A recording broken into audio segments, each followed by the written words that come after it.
안녕하세요. 사연에 빠지다의 DJ 민영입니다. 오늘도 두 가지 사연 준비되어 있으니 끝까지 함께 해주시고요. 구독과 좋아요 버튼도 눌러주세요.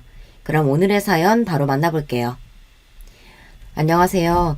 저는 서울에 살고 있는 올해 41세가 된 김태희라고 합니다. 사실 제 본명이 김태희는 아니고요. 제가 이름만 들어도 알만한 대기업에 재직 중이고 워낙 사적인 이야기를 할 예정이라서 누가 알아볼까 가명을 쓰려고 하니 이해해 주세요. 마찬가지로 여기에 나오는 가족, 시댁 사람들 모두 가명으로 연예인 이름을 쓰도록 할게요. 전 원래 드라마 광이라서 여가 시간은 늘 각종 드라마를 보는 것이 취미였어요. 얼마 전 지인의 소개로 여기 채널을 알게 된 뒤로는 핸드폰으로 자주 틀어놓고 사연을 같이 듣고 있답니다. 성우분 목소리도 좋고 사는 사람 이야기들이 얼마나 재미있는지 시간 가는 줄 모르겠어요. 사실 저에게 가슴이 맺힌 이야기가 있어요. 또 요즘 심각하게 고민 중인 것도 있고요. 그래서 여기에 제 사연을 보내봅니다. 제 이야기를 들어보시고 살아오신 경험이나 조언, 쓴소리라도 좋으니 많은 말씀을 댓글로 남겨주세요. 저는 주변에서 흔히 볼 수 있는 평범한 5인 가족의 막내로 태어났습니다. 저에게는 5살 많은 오빠와 2살 위인 언니가 있어서 어릴 때부터 북적북적이며 자라왔어요.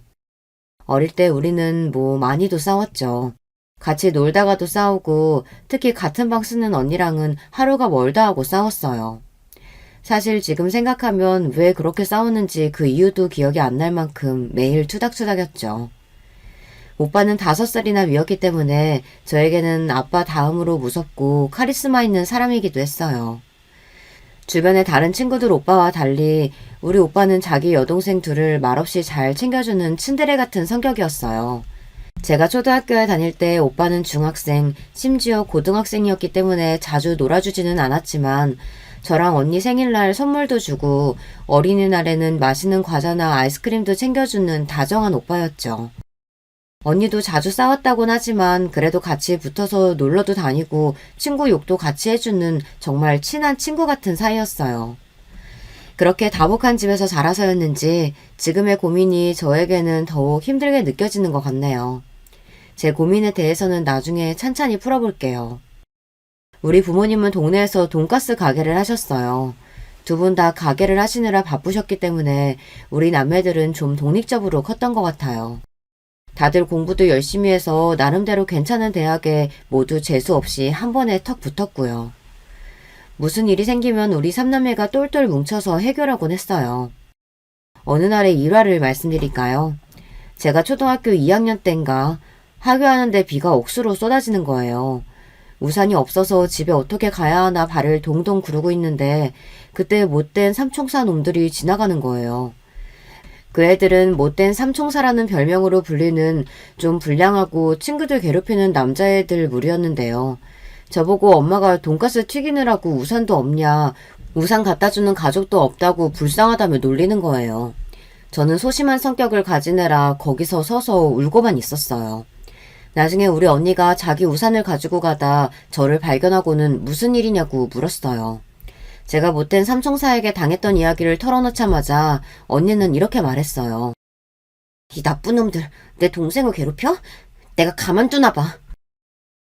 언니는 이렇게 화를 내며 저와 같이 집에 갔고 중학교에서 하교하는 오빠를 붙잡고 오늘 제가 당한 일을 설명해 주었어요. 언니랑 오빠는 막내를 괴롭히다가 우리 부모님이 하시는 가게까지 욕한 그 놈들에게 복수를 해줘야 한다며 있는 대로 화가 났죠. 그래서 우리 셋은 우주특공대 바이오맨을 결성했어요. 당시에 유행하던 어린이 TV 프로그램 이름인데요. 그 바이오맨처럼 악당을 물리치겠다고 나선 거죠. 부모님 선글라스를 끼고 보자기를 망토처럼 어깨에 두르고 자주 놀러온다는 놀이터에 찾아가서 그 못된 삼총사놈들을 발견했습니다. 처음에는 우리 꼴이 우습다며 배를 잡고 웃던 놈들이 키가 크고 훨씬 형인 우리 오빠가 앞에 나서자 잔뜩 겁을 먹었어요. 우리는 악당 물리치는 바이오맨인데 너희가 우리 막내 태희 괴롭혔다는 정보가 입수됐다. 그래서 너희를 처단하기 위해서 왔다. 라고 하며 그중 한 녀석의 머리를 꿀밤을 몇 방씩 매겼습니다. 우리 언니도 다른 한 아이의 귀를 잡아당기며 혼내주었고요. 소심했던 저도 언니 오빠의 화력에 용기가 솟아나서 남은 한 남자아이에게 하이킥을 날렸습니다. 그 이후로 어떻게 되었는지 아시겠죠? 그놈들은 저에게는 찍소리도 못하고 피해 다녔고 우리 바이오맨 남매 소식을 학교에 퍼뜨려서 저는 마치 영웅이 된 것 같았어요. 학교 친구들이 와서 못된 삼총사들 혼내줘서 잘했다고 막 칭찬하고 저를 우러러 보기도 하고요. 그래서 한동안 학교에서 동네에서 편하게 지낼 수 있었죠. 우리 삼남매 바이오맨 덕분에요. 아이쿠야, 제가 너무 신이 나서 옛날 이야기를 길게 풀어놓았네요.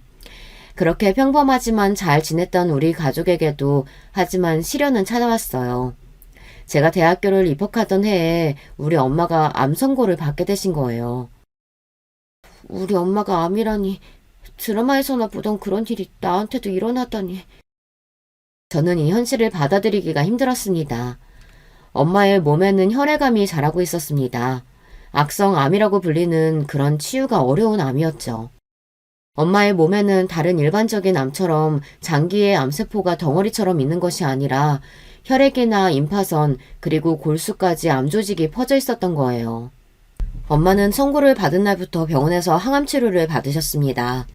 하지만 항암 치료는 날이 갈수록 엄마의 생명력을 갉아먹는 느낌이었고 엄마는 날이 갈수록 수척해지시고 생기를 잃으셨어요. 게다가 엉덩이와 허리 쪽 관절 부위에 극심한 통증을 느끼셔서 진통제를 보통 자주 맞아야 하는 것이 아니었습니다. 그렇게 투병하신 지 1년도 채 되지 않아서 엄마는 하늘나라로 가시게 되었어요. 갓 20이 된 저는 친구들은 대학교 새내기로 한참 놀러 다닐 시기에 엄마의 간병을 도왔습니다.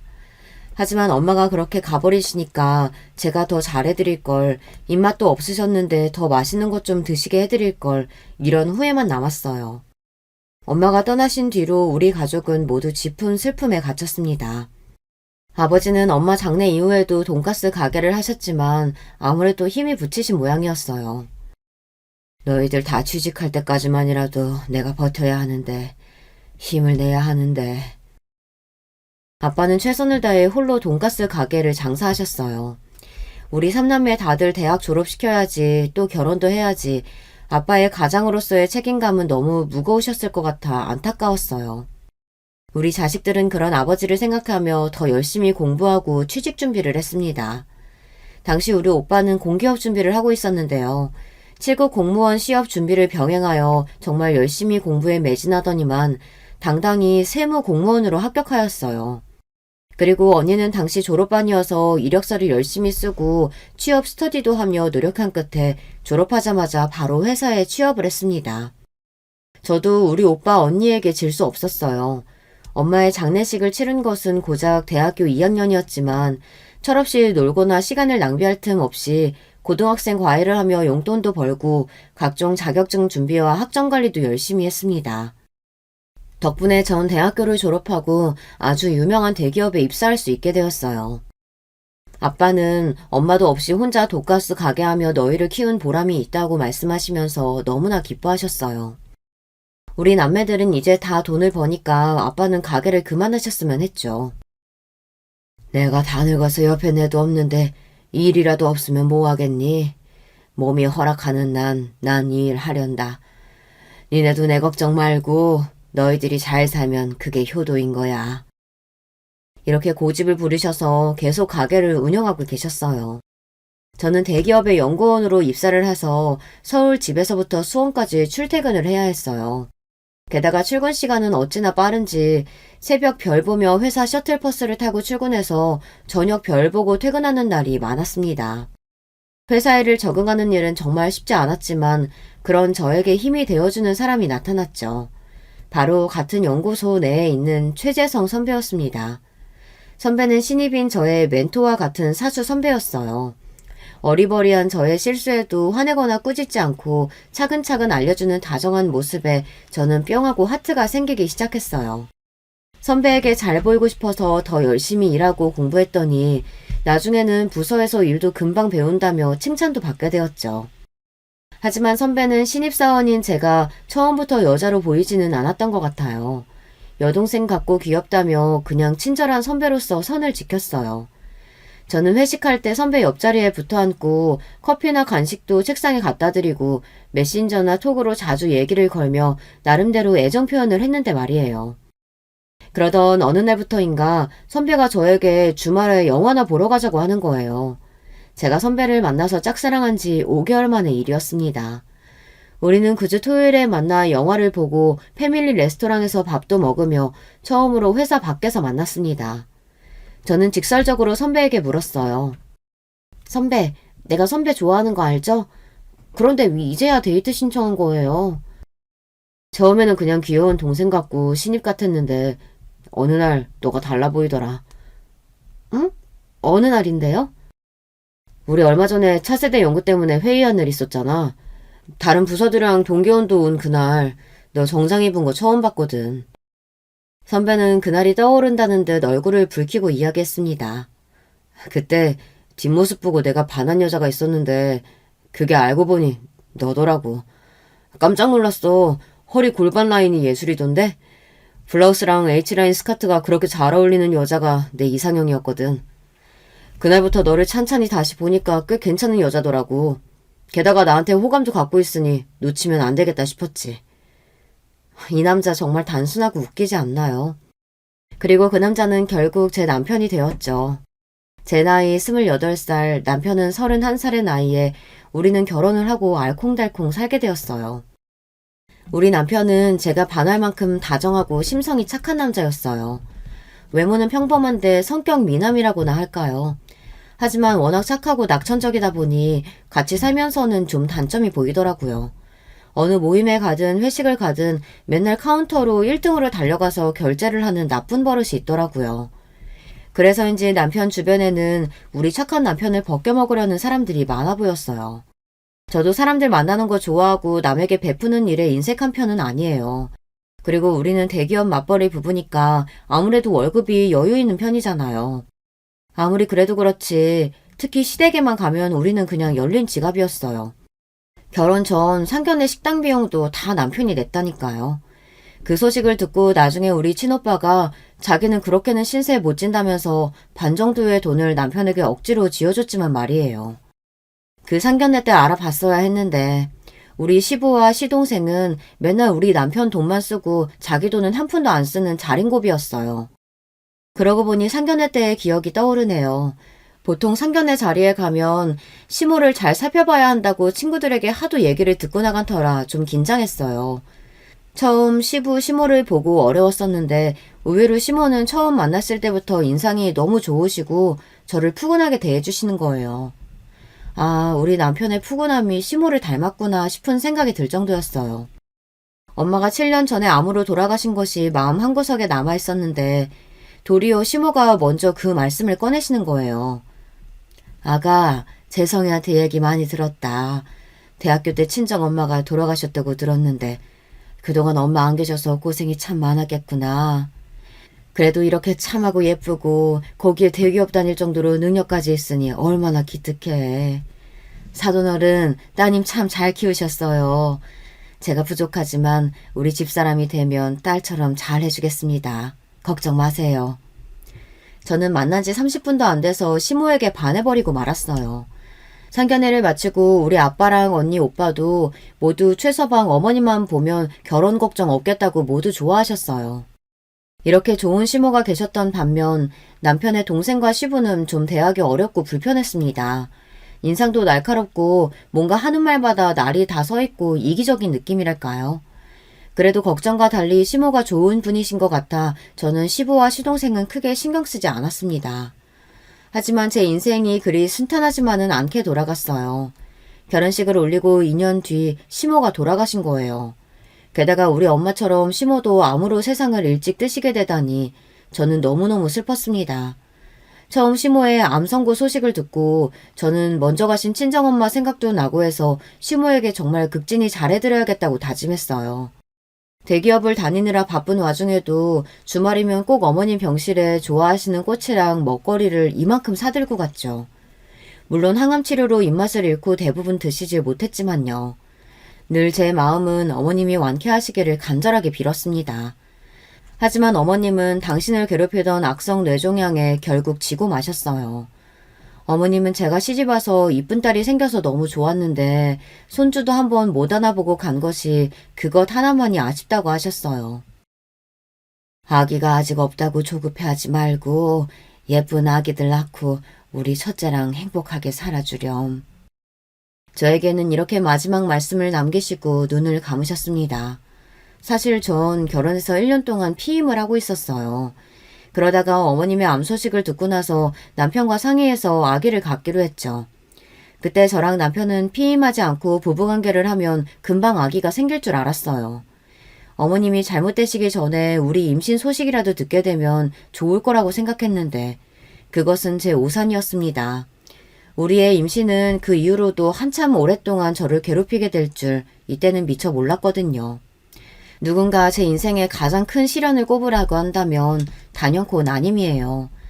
또 제 인생에서 걸림돌 같은 사람을 꼽으라고 한다면 시부, 시동생, 그리고 나중에 들어오게 된 동서까지 이 세 사람이 되겠네요. 먼저 지금도 저의 큰 고민이자 가슴에 한이 되어버린 나님 이야기를 해보려고 합니다. 시모의 암투병기부터 우리 부부는 임신을 시도했지만 왜인지 잘 되지를 않았어요. 자연스럽게 지내다 보면 저절로 생기겠지라고 생각할 수 없었던 이유는 주변의 이야기 때문이었습니다. 우리처럼 30대에 들어선 신혼부부들 중 30% 정도가 난임으로 고민하고 있다고 하더군요. 제 주변 분들 중에서도 시험관 수술이나 난임 클리닉을 선택하는 부부들이 심심치 않게 있었고요. 막상 우리 부부도 임신을 시도했으나 6개월이 지나도 착상이 안 되니 더 늦기 전에 적극적으로 치료를 받아야겠다고 결정했습니다. 사실 남편은 워낙 낙천적인 성격이라 별 생각이 없었지만 제가 조급해져서 결정했다는 표현이 더 정확하겠네요. 강남의 유명한 병원에서 배란일 초음파를 보고 날짜를 받아 서너 번 시도를 했는데 막상 결과는 실패였어요. 병원에서는 제 난자가 잘 자라지 않는 편이라고 설명했습니다. 이렇게 되고 보니 조바심이 생겼어요. 조금 더 기다려봐야 하는지, 이럴 때는 바로 시험관 시술로 들어가야 하는지 고민되는 순간들의 연속이었습니다. 그리고 좀 부끄러운 이야기지만 신혼 때는 눈만 마주치면 불타올랐던 우리 부부의 관계도 막상 날짜를 받아서 숙제처럼 해야 하고 또 생물학적 능력치를 조금씩 업무적으로 챙기다 보니 오히려 전보다 횟수가 줄었던 것 같습니다. 점점 그 부부관계에 대한 열정적인 마음도 식은 것 같아요. 여자인 저도 그렇지만 남자인 남편에게 더 그런 느낌이 들었습니다. 이러다가 부부 관계를 하지 않는 무늬만 부부가 되는 건 아닐까 불안함도 생겼어요. 그리고 시모의 간병과 장례 등을 치르며 마음 아픈 시기였고 이 과정에서 시부와의 불미스러운 일들을 겪어야 했어요. 지금 생각해보니 그 시기가 임신하기에 좋은 환경은 아니었던 것 같네요. 그래서 우리 부부는 일단 난임 클리닉을 1년 넘게 다니다가 잠시 중단해야 했습니다. 시부는 저에게 일종의 바람 캐릭터 같은 분이었습니다. 왜 드라마에서 남들 괴롭히고 답답하게 만드는 고구마 100개 먹이는 그런 사람 있죠. 시집온 그 뒤로부터 자기중심적인 성격과 이기적인 시부를 사실 전 마음속으로 멀리했어요. 하지만 마음으로 거리를 두더라도 며느리 할 도리하고 미운 마음을 표내지 않으려고 노력해서 표면적으로야 별 다른 문제가 없었습니다. 아마도 시모가 계실 때는 시부의 꼬장꼬장 성격을 좀 커버해 주셨던 것 같아요. 하지만 시모가 아프셔서 병간호를 해야 할 사람이 필요한데 가장 적극적으로 나서야 할 남편이라는 사람은 병원에 있으면 자기도 아파서 곧 죽을 것 같은 기분이라는 핑계로 간병인에게 맡기고 자신은 모임이며 취미생활로 이전처럼 살았습니다. 정말 이기적이지 않나요? 이런 모습을 보니 솔직히 시부가 우리 아빠와는 너무 다른 인간이라는 걸 깨닫고 존중하고 싶은 마음이 싹 사라지더라고요. 그리고 더 저와 사이가 틀어지게 된 것은 시모가 돌아가신 뒤였어요. 시모가 해주시던 집밥부터 청소, 세탁, 그리고 자신의 심부름까지 회사를 다니느라 바쁜 제가 해주기를 원하는 겁니다. 본인 돈도 있고 상황이 이렇게 되면 아무리 연세가 드신 남자라고 해도 그렇지 어느 정도 본인 앞가림은 하려고 노력해야 하잖아요. 이미 오래전부터 혼자가 되신 우리 친정아빠는 자식들에게 맡기기 싫다고 엄마가 가신 뒤로는 생전 안 해본 빨래며 집안일도 혼자서 해오신 분이에요.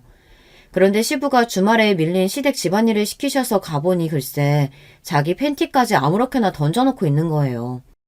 며느리가 시부의 팬티까지 빨아준다는 게 너무 어이없지 않나요? 정말이지 정이 딱 떨어지는 순간이었어요. 제가 기함한 모습을 본 남편은 시부를 설득했습니다. 아버지, 아무리 자식이라도 며느리는 다른 집안에서 자란 사람이에요. 어떻게 아버지 빨래나 청소를 엄마처럼 해드릴 수 있겠어요. 게다가 아시죠? 아버지가 맨날 자랑하시는 그 회사 다니는 커리어 우먼입니다. 이런 일은 제가 도우미 아주머니 구해볼 테니까 거기에 맡기시고 돈을 주고 시키시는 게 어떨까요? 저희가 도와드릴 부분은 도와드리겠지만 엄마 계실 때처럼 똑같이는 어려우니 마음 좀 돌려주세요. 애패는 없는 서름도 기막힌데 이제 자식들도 남처럼 구냐? 에휴, 내가 죽어야 니들이 그때서야 통곡하고 반성을 하지. 결국 남편은 자기가 따로 모으는 개인 용돈으로 아버님의 집안일 도우미 분 월급을 드리는 것으로 합의를 보았습니다. 도우미로 시부댁 집안일을 해결했다고 해도 한 달에 두세 번은 찾아뵙고 건강이며 각종 불편함을 해결해 드리고는 있지만 말이에요. 사실 시부는 우리나라 60대 남자치고는 지병 없이 건강하시고 가진 돈도 적지 않습니다. 시부모 두 분이서 순댓국 장사를 오래 하셨는데 꽤 장사가 잘 되신 편이었다고 하네요.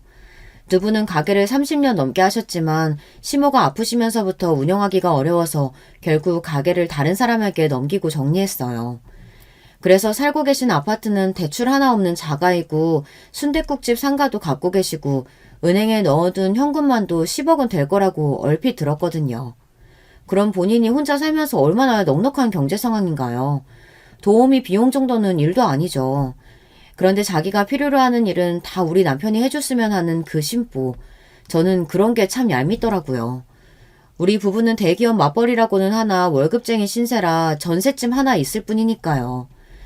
그렇게 자기 돈은 아껴서 차 바꾸고 취미활동한다고 사들이는 악기도 매번 바뀌시는 것을 보면 자기에게 쓰는 돈은 아깝지 않은 모양이죠.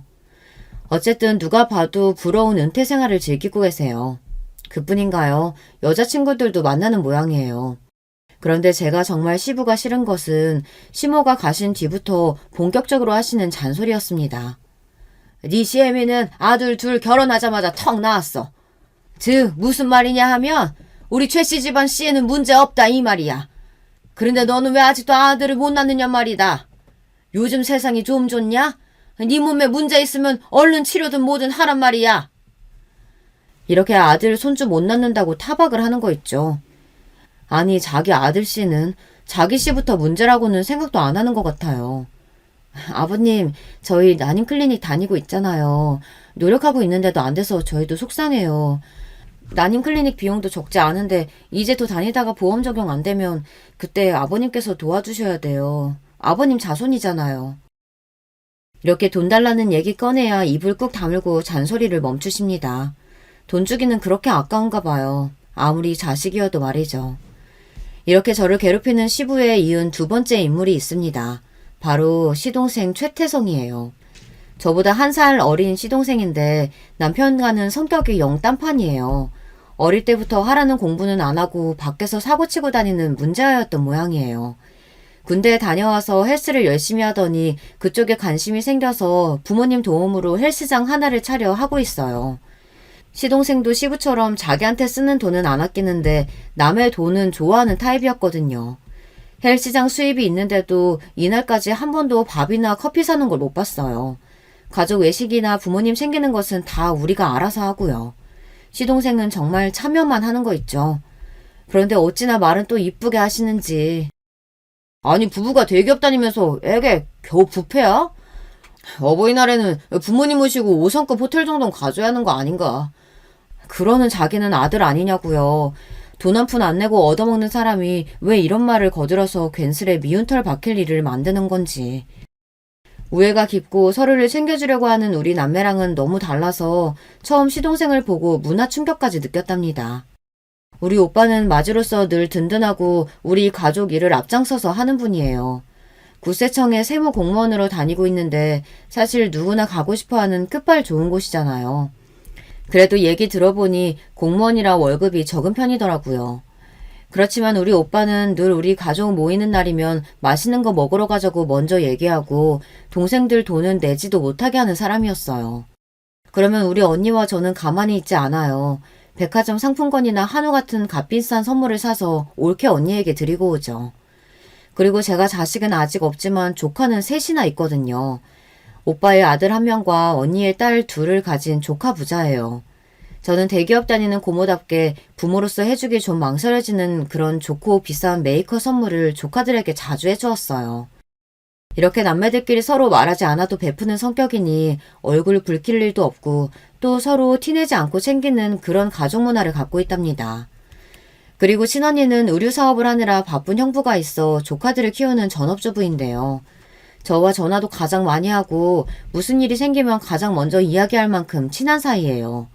시댁에 와서 시동생하고도 그렇게 친하게 서로 챙기면서 지내고 싶었는데 이 동생은 정말 우리 오빠 언니와는 너무나도 달랐습니다. 시모가 돌아가시고 외로웠던지 시동생은 갑자기 소개팅을 계속하더니 금방 결혼까지 했어요. 옛말에 초록은 동색, 가재는 개편이라고 했던가요. 맙소사 글쎄 자기랑 똑같이 염치 없이 구는 동서가 들어온 거 있죠. 제 세 번째 바람 캐릭터가 이제서 등장했네요. 동선의 친정은 종로에서 무슨 귀금속 가게, 그러니까 금은방을 했다고 들었어요. 그래서 맨날 돈 자랑, 있는 자랑을 그렇게 하죠. 결혼하자마자 서방님은 동선의 친정에서 자금을 빌려주셨는지 헬스장을 확장해서 PT샵까지 하고 있습니다. 이 부분은 만나면 그렇게 맨날 돈 많은 사람들 부러워하고 어떻게든 벗겨먹을 생각에 혈안인 것 같아요. 대부분의 대화 주제가 누가 벤틀리 타고 오더라, 무슨 사업이고 한 달에 얼마를 버냐, 헬스장에 오는 고객분들 얘기를 줄줄 해대요.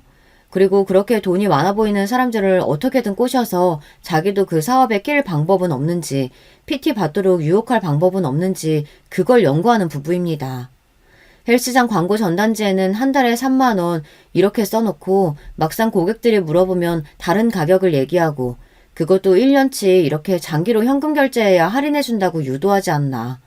카드나 현금 영수증 요구하면 부가세라는 명목으로 더 받고 이렇게 현금으로 수입의 대부분을 채워 무조건 현금 금고에 넣고 다닌다고 합니다.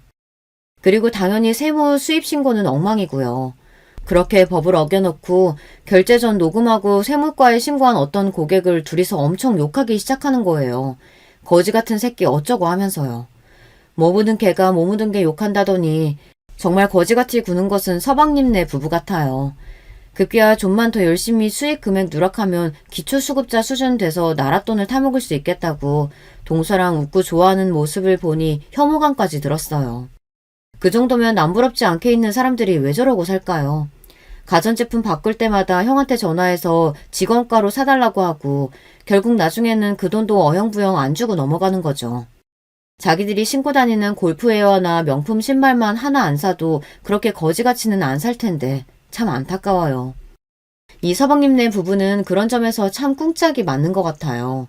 제가 동서가 싫은 이유는 청성적으로 질투가 많아서 저에게 가시돋친 말을 자주 하고 시부와의 사이에서 이간질을 해서 더욱 시부와 사이가 나빠지게 만든다는 점이에요.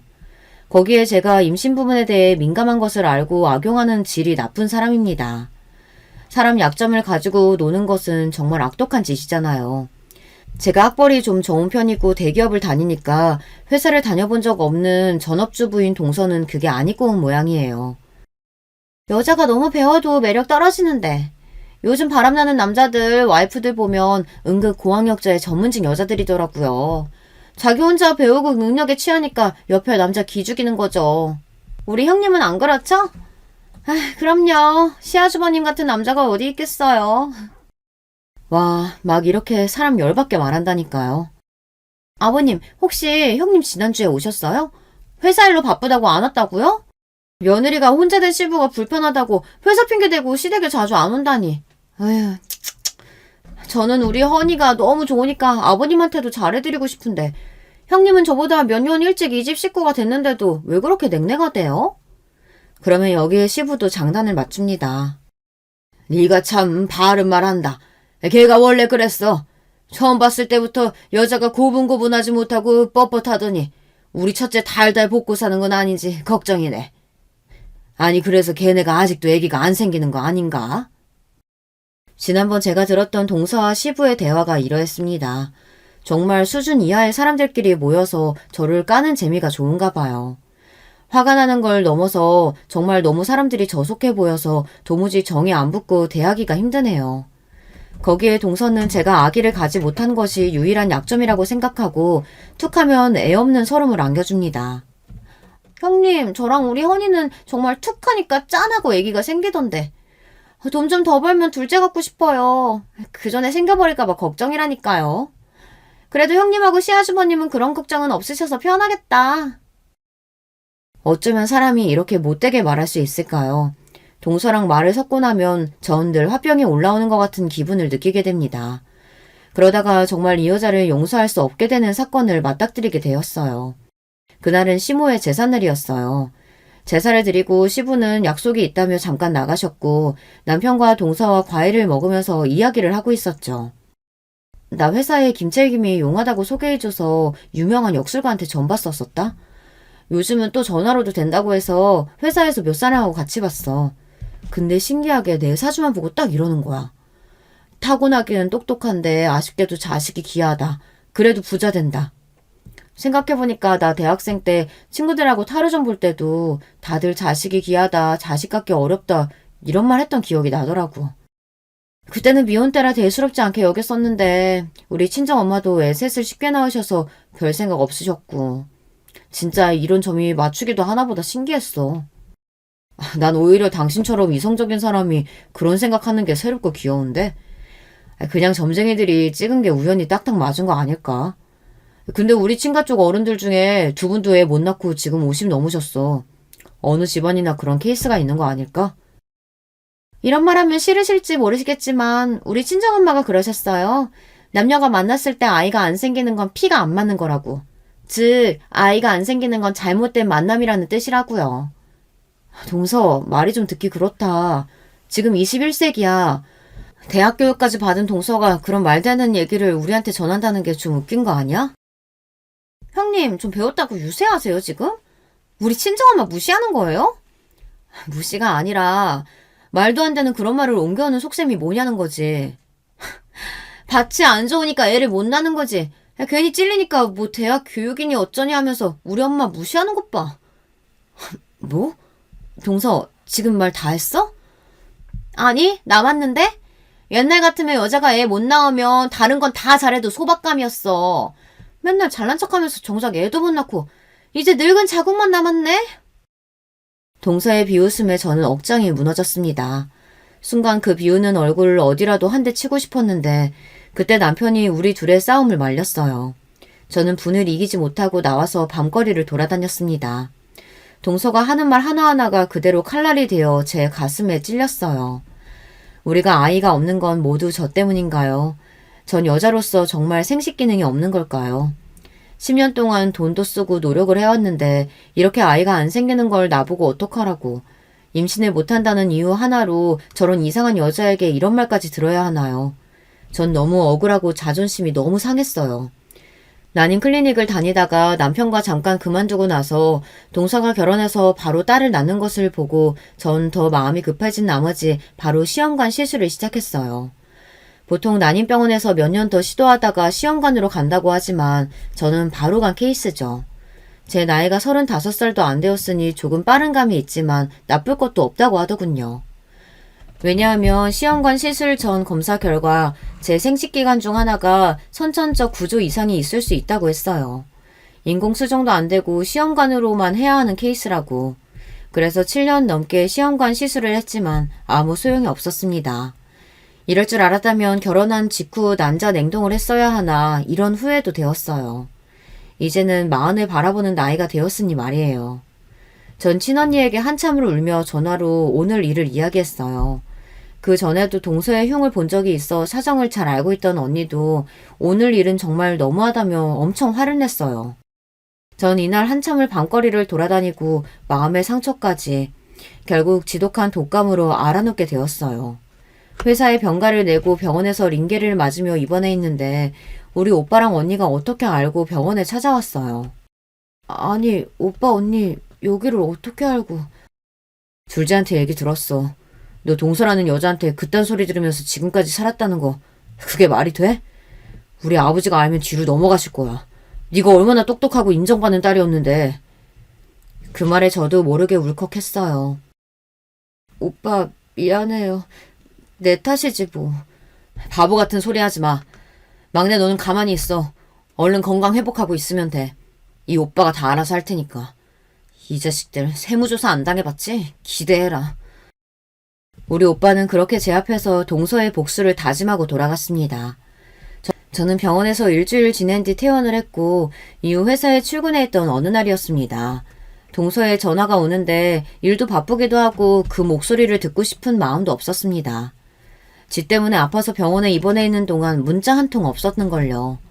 그리고 저에게 그런 막말을 하고 한 달이 넘었는데 웬 전화람.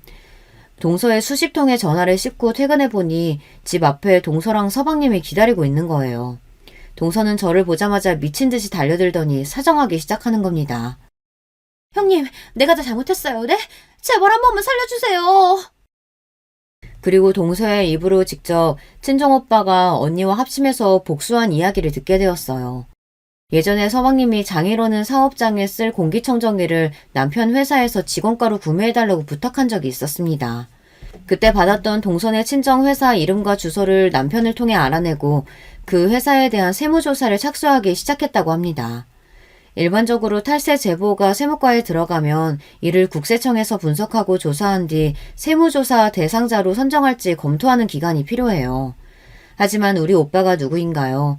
세무 공무원인 우리 오빠가 발벗고 나선 이상 그 어떤 사건보다 초고속으로 진행되었죠. 그리고 마음먹고 털어 먼지 안 나오는 곳이 어디 있겠어요.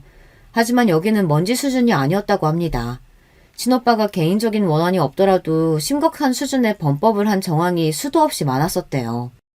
동서 친정 부모님은 종로에서 귀금속 가게를 하고 있었어요. 손님에게 사은품 지급이나 할인을 해준다면서 현금 결제를 매번 유도했다고 해요. 고객 입장에서는 당연히 꽁으로 뭔가 주거나 할인해주면 좋으니 현금으로 사는 일이 매우 많았다고 합니다. 귀금속은 판매 금액이 최소 10만원부터 시작하는 고가의 물품이다 보니 그렇게 수입을 누락해서 한 달, 1년, 지금까지 20년 넘게 해오면서 얼마나 많이 해먹었겠어요. 이뿐 아니라 사업하면서 가공 매입비 등의 경비 비용 처리를 회계적으로 편법을 써왔고 지금까지 이렇게 수입을 제대로 신고하지 않은 금액이 엄청났다고 하네요. 나중에 친정오빠 말로는 60억은 될 것 같다고요.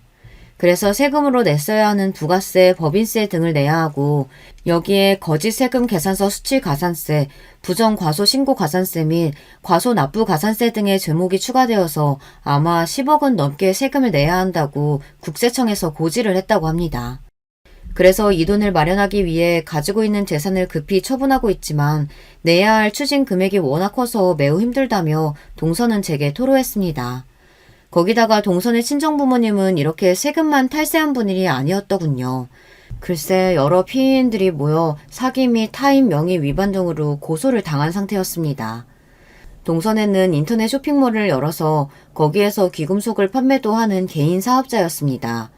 초창기에는 인터넷 쇼핑몰을 동선의 친정 부모님 명의로 하다가 나중에는 아는 지인에게 1억을 줄 테니 명의를 빌려달라고 꼬셨다고 합니다.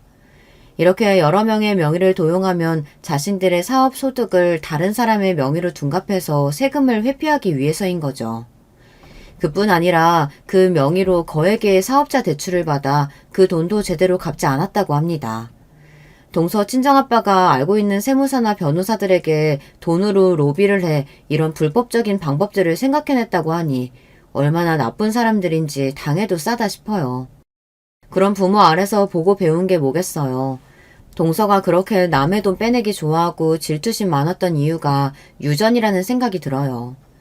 피해자들은 졸지에 신용불량자가 되고 자신들이 사용하지도 않았던 대출금 상환 독처까지 받고 나니 일이 너무 커져서 함께 모여서 동선의 친정아빠를 고소할 수밖에 없게 된 거죠. 지금 국세청에서 추징당한 돈에 민사소송 손해배상으로 잡힌 소송 금액만도 다 합치면 50억은 될 거라고 하네요.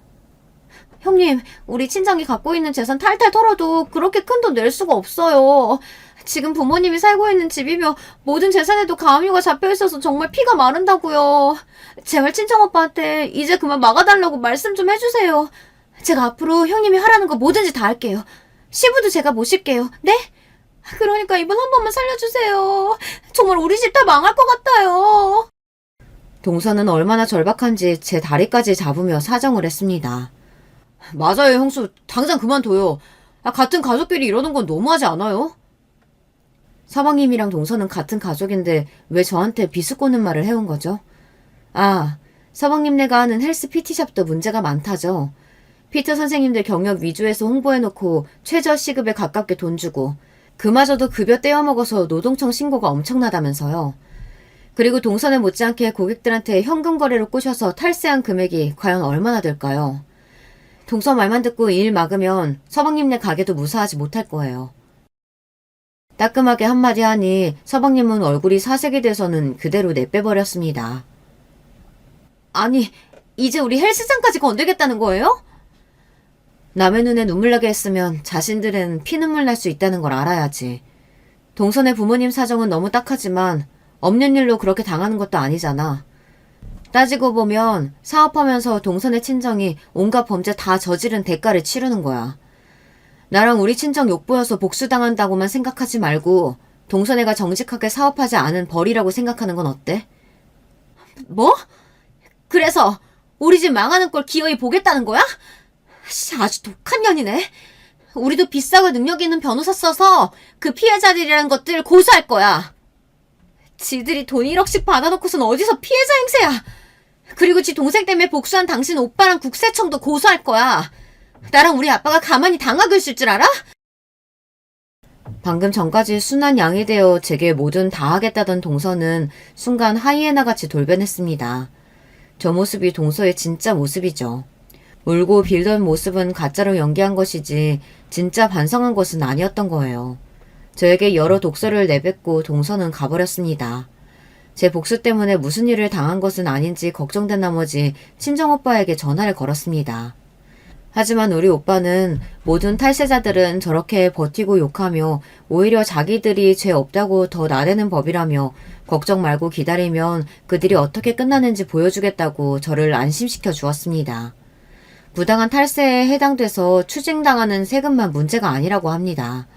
그들은 조세범 처벌법에 따라 탈세액의 2배 해당되는 벌금이나 아니면 3년 이하의 징역으로 형사처벌을 받게 될 거라고 했습니다. 나중에 동선의 친정회사는 징역을 면하기 위해서 변호사를 고용하고 자신들이 당한 세무 처분에 대한 행정소송을 국세청에 했습니다. 하지만 소송 끝에 이들은 결국 패소하고 징역 1년의 실형을 선고되었습니다. 결국 동선의 친정은 갖은 나쁜 수를 써서 모은 전 재산을 날리고 신용불량자의 전과자까지 되는 결과를 초래하게 되었어요. 이건 모두 바로 그 동서의 새치혀 때문입니다. 그녀의 질투심으로 자기 친정이 초박살나게 되었으니 이를 어찌할까요? 저도 오빠가 처음 동선의 세무조사를 응징한다고 했을 때 이런 결과까지 나올 줄은 몰랐습니다. 어린 시절 바이오맨의 리더였던 우리 오빠는 일단 마음먹으면 정말 무섭게 끝을 보는 사람이었다는 걸 제가 미처 생각하지 못했었나 봅니다. 이런 일들을 겪으면서 결국 동서와 서방님은 갈라서게 되었어요. 그리고 동서는 아직도 저에게 문자를 하곤 해요. 육두 문자를 섞어서 우리에게 복수하겠다고요. 자기의 잘못도 자기 친정의 잘못에 대해 아직도 반성하지 않고 있는 것 같네요. 그래도 생각해보면 딱한 처지가 되었으니 그런 연락을 답하지 않고 무시하는 것이 제가 할 수 있는 최선의 도리라고 생각합니다. 통쾌한 것은 동선의 뿐이 아니었습니다. 이번 일을 보고 들은 시부는 그날부터 저에게 함부로 대하지 않으십니다. 만만하게 보던 며느리가 대차게 복수하는 걸 보니 조심해야겠다고 생각하신 모양이죠. 서방님은 동서와 이혼한 뒤 혼자 헬스장 가게를 하며 지내고 있어요. 제가 협박한 게 있으니 그 뒤로 직원들 월급을 떼먹거나 탈세하지는 못하겠죠. 저와 마주치더라도 지레 겁을 먹고 별말 없이 싹 자리를 피합니다. 시댁의 바람 캐릭터들이 사라졌으니 이젠 시댁에 가도 마음이 편안하네요. 이게 다 든든한 저의 친정 덕분입니다. 큰 재산이 있거나 빽이 있어서가 아니라 누군가 억울한 일을 당하면 배로 갚아주는 우리 세 남매의 우애 덕분이죠. 이렇게 제 인생에서 저를 괴롭히던 사람들을 걷어낼 수 있었습니다. 하지만 전 아직 아이가 없습니다. 그리고 이 사실은 치유가 되지 못한 채 아직도 제 가슴에 한으로 남아있어요. 세상에 내 핏줄은 꼭 남기고 싶은데 우리 남편도 괜찮다고는 하지만 속으로 왜 안 아쉽고 서운하지 않겠어요. 주변 분들이 하는 얘기가 병원에서 가망이 없다고 선천적으로 아기가 안 생긴다고 했던 여자들이 이사를 하거나 일을 그만두고 스트레스 없이 편하게 지내다 자연 임신이 되기도 한다고 했어요. 그래서 저도 회사를 그만두고 공기 좋은 곳으로 이사가서 임신을 시도해볼까 싶습니다. 사실 회사 다니면서 시험관 시술로 연차 쓰는 것도 상사 눈치가 엄청 보이는 일이긴 하거든요. 이렇게 해온 것이 비단 1, 2년도 아니고요. 그리고 회사에서 받는 스트레스가 아무래도 난임에 영향을 주는 게 아닐까 싶은 마음도 드는 게 사실입니다. 그동안 우리 부부가 돈 허투루 안 쓰고 엄한 주식이나 코인 같은 데 투자하지 않고 적금으로만 모아서 지금 살고 있는 작은 아파트도 자가이고 연금 저축도 많이 적립한 상황입니다. 빚도 없고 현금도 좀 모았으니 남편의 외벌이로도 충분하지 않을까 싶어요. 물론 제가 직장을 그만두는 일에 시부는 엄청 반대하십니다. 제가 맞벌이 할 때 뭐 하나 도와준 것 없던 양반이 그래도 며느리가 대기업 다닌다고 주변에 자랑하고 다니셨던 모양이에요. 남편은 무엇이 되든 제 뜻을 따르겠다고 말해요. 늘 저를 믿어주고 배려해주는 남편이 있어서 못된 시댁 식구 때문에 이혼하지 않고 아직까지 잘 살고 있는 것 같아요. 그리고 남편은 아기가 없어도 우리끼리 잘 살면 되지라고 생각하고 있어요. 여러분이라면 어떻게 하시겠어요? 어렵게 잡은 좋은 직장 이렇게 그만두는 것 괜찮을까요? 남겨주신 댓글 보고 저도 앞으로 어떻게 해야 할지 고민해서 잘 결정해 보겠습니다. 그럼 여기에서 저는 물러나 볼게요. 여러분의 격려와 조언을 기다리며 안녕히 계세요. 여러분, 두 번째 사연 시작하기 전에 좋아요, 구독 꼭 눌러주실 거죠? 그럼 두 번째 사연 바로 시작합니다. 안녕하세요. 제 일상에 담소 나누는 친구처럼 여기고 있는 사연에 빠지다에 제 얘기를 오늘은 보내보게 돼서 제 나름 지금 아주 뜻깊은 순간입니다. 저는 나이 지긋하게 먹어서 손자, 손녀까지 본 할머니예요. 저는 꼬박 30 나이를 채워서 결혼한 여자이기도 했어요. 그리고 제가 결혼했을 적만 해도 제 친정언니가 저에게 이런 소리를 했던 시절이었죠. 예, 나는 네가 노처녀로 늙어 죽을까봐 걱정했는데 그래도 시집가게 돼서 정말 다행이다. 30씩이나 먹은 여자를 흔쾌히 데려가겠다는 사내가 있는 게 우리 집안을 구한 것 같네.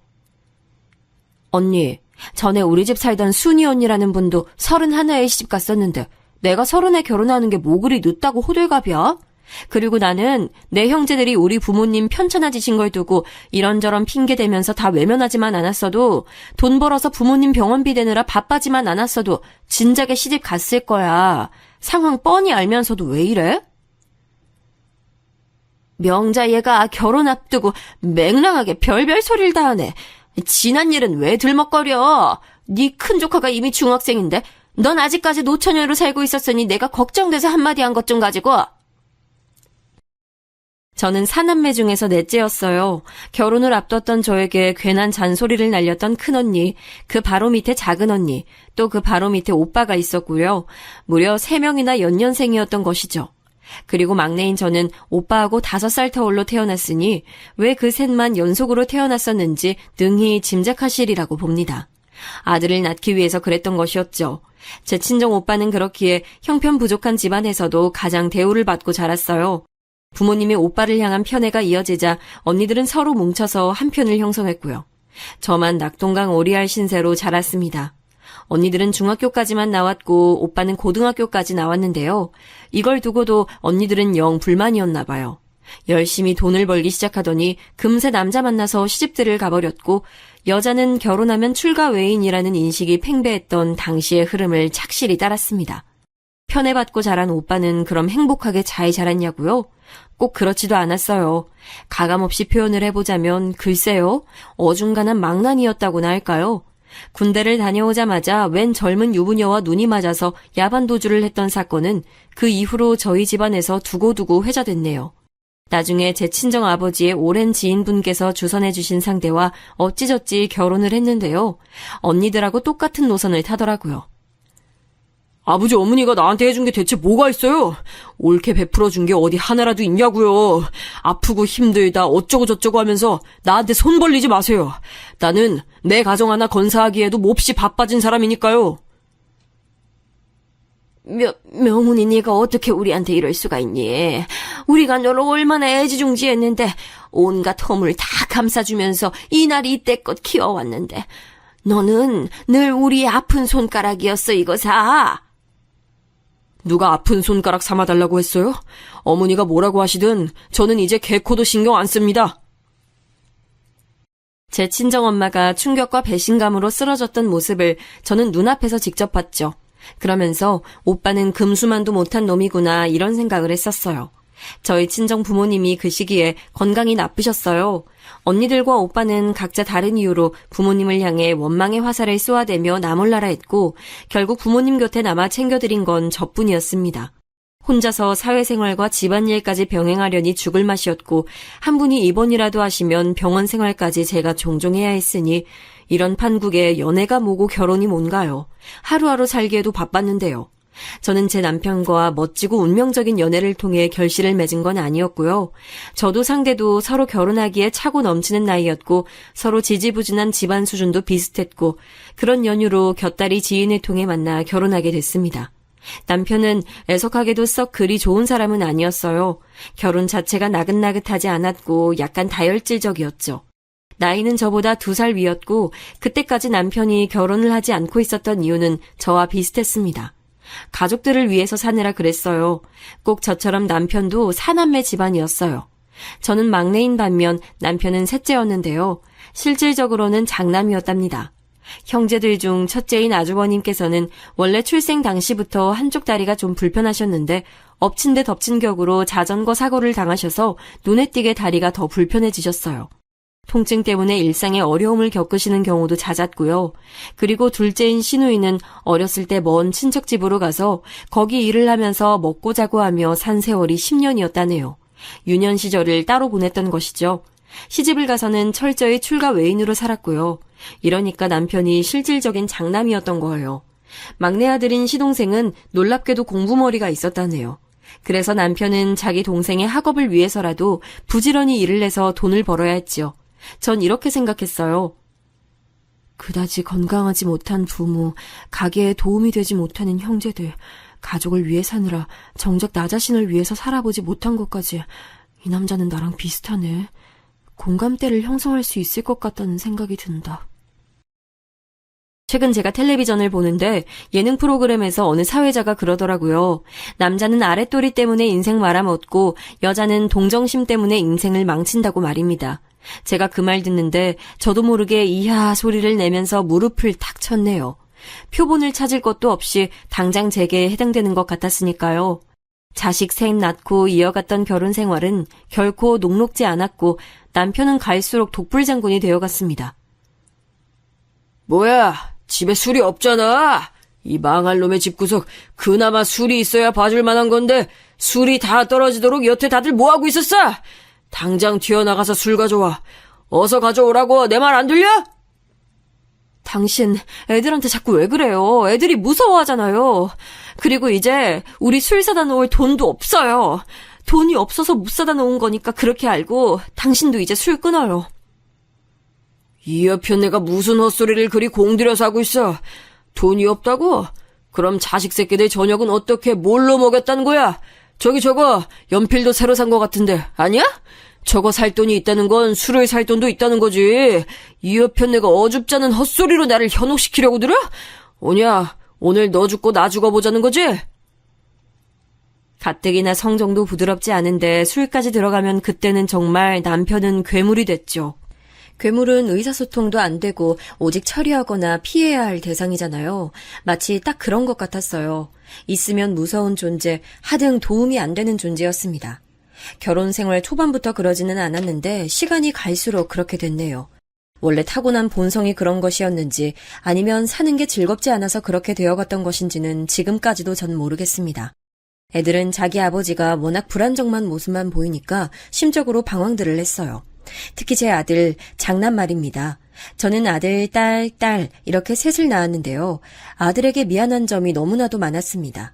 결혼하자마자 금방 생겼던 생명이었고 따라서 부모가 될 준비가 완전하게 되지 않은 때에 맞이한 아이였기 때문에 모든 게 서툴렀던 것 같아요. 그리고 아들이 첫 돌을 사흘 앞뒀을 때 시아버지께서 돌아가셨거든요. 그래서 첫돌 기념도 못했습니다. 이게 두고두고 미안하더라고요. 자식 셋 중에 유일한 아들이고 또 첫째잖아요. 그래서 남편은 자식들 중에 아들을 가장 챙겼었는데 이게 꼭 좋은 것만은 아니었습니다. 태서가, 우리 아들! 남자는 말이야, 책임감과 사명감이 있어야 되는 거야, 알아들어? 공부가 안 되면 일을 해야 되고, 일이 안 되면 어디 가서 사비라도 쥐어야 그게 남자야. 네가 우리 집안 장남이니까 넌 반드시 네 엄마랑 네 동생들 다 먹여 살릴 수 있는 능력을 갖춰야 해. 그거 안 되면 남자도 아니고 장남도 아니야. 그럼 넌 인정 못 받는 거야. 알았지? 네, 아버지. 제가 잘할 수 있는 거 찾아서 반드시 성공하고 돈도 많이 벌고 가족들 먹여 살릴게요. 그래, 바로 그거야. 그게 바로 남자야. 그리고 또 하나. 남자는 원래 여자보다 우세하기 때문에 항상 우쭐거리고 살아도 돼. 아니, 그래야 마땅해. 네 동생들은 너에게 늘 깍듯해야 한단다. 그러기 위해선 네가 위엄이 있어야겠지. 자, 앞으로 행동 멋있게 똑바로, 알았지? 지금 생각해보면 남편 입에서 늘 나왔던 그놈의 알아들었냐는 확인이 아들에게 얼마나 큰 부담으로 작용했을지 입맛이 씁쓸해집니다. 제가 지금까지 인생 살면서 느낀 사실 중 하나가 사람은 저마다 각기 타고나는 본질이 있다는 거예요. 이건 환경이나 습관으로 바꿀 수 없는 태어날 때부터 새겨져 있는 것이더군요. 제 아들은 타고나기를 남편이 종용해댔던 남자의 도리에 그 본질이 걸맞지 않았어요. 하지만 남편은 자기가 그렇게 살아왔다는 이유 하나만으로 장남에게 자신의 그릇을 물려주고자 했죠. 자기 성에 차지 않으면 아들을 혼냈고 벌레 보듯 쳐다봤으며 걸핏하면 나약한 자식이라고 다 들리게 혼잣말을 해대서 아들을 주눅들게 만들었죠. 그래서 아들은 저에게 제가 지켜주지 못하고 미리 알아봐주지 못해서 이루 말할 수 없이 미안한 아픈 손가락이 되어갔습니다. 제 친정 오빠를 두고 아픈 손가락이라고 했을 때의 부모님을 정말 이해하기 어려웠는데 제가 부모가 되어 보니 어느 정도 이해가 되더군요. 남편의 기에 억눌려서 살았던 아들은 조용하다 못해 고요한 학창시절을 보냈다가 갑자기 성인이 되고 나서부터는 자기 아버지에게 대들기 시작했어요. 왜 저에게 늘 나약하다고 하세요? 그러는 아버지는 얼마나 잘나셨길래 저에게 항상 기대에 못 미치는 실망스러운 자식이라는 식으로 말씀하시냐고요. 저를 보시는 눈빛부터가 아버지는 저를 사랑하는 자식으로 보고 계시지가 않아요. 저 그거 다 느껴요. 이게 또 나약한 소리를 하고 자빠졌구나. 네가 마음에 들게 하는 구석이 있어야 내가 널 사랑하는 자식으로 보든지 말든지 할 텐데 사내 놈이라는 것이 냉철하지가 못하고 근성도 뒤떨어져서 너는 영 아니야. 너는 날 따라오려면 100년은 멀었거늘 어디 감히 나에게 얼마나 잘났냐는 식으로 떠들어대. 잘나신 구석 하나 없는 거 맞잖아요.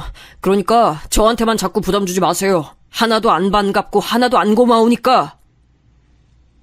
어느 날은 아예 작정하고 자기 아버지와 설전을 벌이는 아들의 모습에 놀란 제 가슴이 두방망이질 쳤었죠. 그 후로 남편과 아들이 사이가 완전히 틀어졌어요. 제가 워낙 못난 부모라서 딸들에게도 미안한 점이 참 많았습니다. 온통 종잡을 수 없게 제멋대로인 부친과 이러나 저러나 결국은 못난 남편 끼고 사는 답답한 모친과 장남이랍시고 부모의 관심을 크게 받지만 정작 보이는 능력은 없는 오라비까지 딸들 입장에서는 얼마나 분통 터지는 세월이었을까요?